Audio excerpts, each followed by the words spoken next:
Hello दोस्तों, आप सभी का अपने परिवार शुद्ध वचन में स्वागत है। आप लोगों को बता दे, हिंदू धर्म के अनुसार जब किसी के घर में किसी की मौत हो जाती है तो उसके घर में 13 दिन तक गरुड़ पुराण का पाठ रखा जाता है।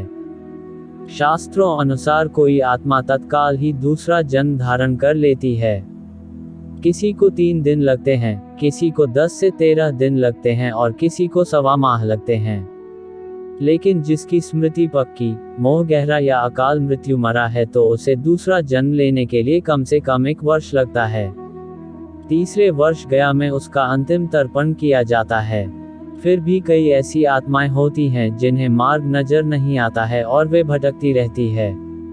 आओ जानते हैं कि मृत्यु के बाद दिवंगतों के निमित्त क्यों रखा जाता है गरुड़ पुराण का पाठ।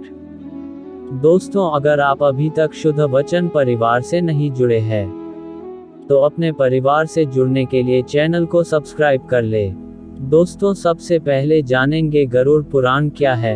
दोस्तों, आपको बता दे, एक बार गरुड़ ने भगवान विष्णु से प्राणियों की मृत्यु, यमलोक यात्रा, नरक योनियों तथा सद्गति के बारे में अनेक गूढ़ और रहस्ययुक्त प्रश्न पूछे।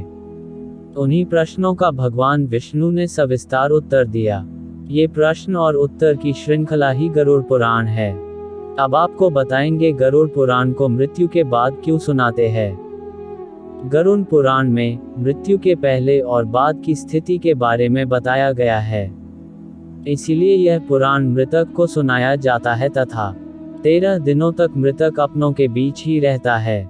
इस दौरान गरुड़ पुराण का पाठ रखने से वह स्वर्ग, नरक, गति, सद्गति, अधोगति, दुर्गति आदि तरह की गतियों के बारे में जान लेता है और आगे की यात्रा में उसे किन किन बातों का सामना करना पड़ेगा, कौन से लोक में उसका गमन हो सकता है, ये सभी वह गरुड़ पुराण सुनकर जान लेता है। और जब मृत्यु के उपरांत घर में गरुड़ पुराण का पाठ होता है तो इस बहाने मृतक के परिजन ये जान लेते हैं कि बुराई क्या है और सद्गति किस तरह के कर्मों से मिलती है, ताकि मृतक और उसके परिजन दोनों ही यह भलीभांति जान लें कि उच्च लोक की यात्रा करने के लिए कौन से कर्म करना चाहिए। तथा गरुड़ पुराण हमें सत्कर्मों के लिए प्रेरित करता है। सत्कर्म और सुमति से ही सद्गति और मुक्ति मिलती है।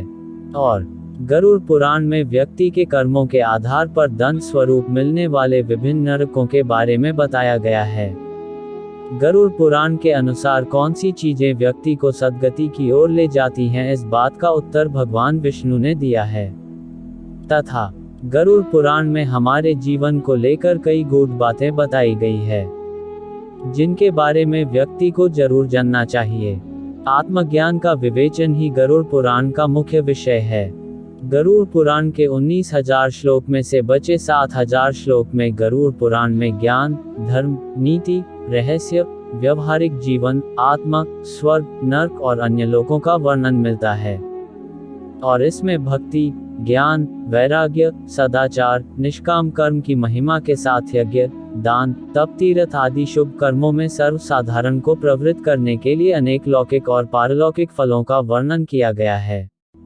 ये सभी बातें मृतक और उसके परिजन जानकर अपने जीवन को सुंदर बना सकते हैं। तथा इसके अतिरिक्त इसमें आयुर्वेद, नीतिसार आदि विषयों के वर्णन के साथ मृत जीव के अंतिम समय में किए जाने वाले कृत्यों का विस्तार से निरूपण किया गया है। और कहते हैं कि गरुड़ पुराण का पाठ सुनने से ही मृतक आत्मा को शांति प्राप्त होती है और उसे मुक्ति का मार्ग पता चल जाता है।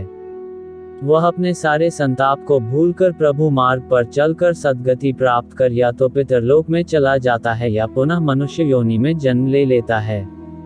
उसे प्रेत बनकर भटकना नहीं पड़ता है। अगर आपको वीडियो कैसी लगी कमेंट में जरूर बताएं और अगर आपने अपने चैनल को सब्सक्राइब नहीं किया है तो चैनल को सब्सक्राइब कर ले। सभी को राम राम, मिलते हैं अगले वीडियो में।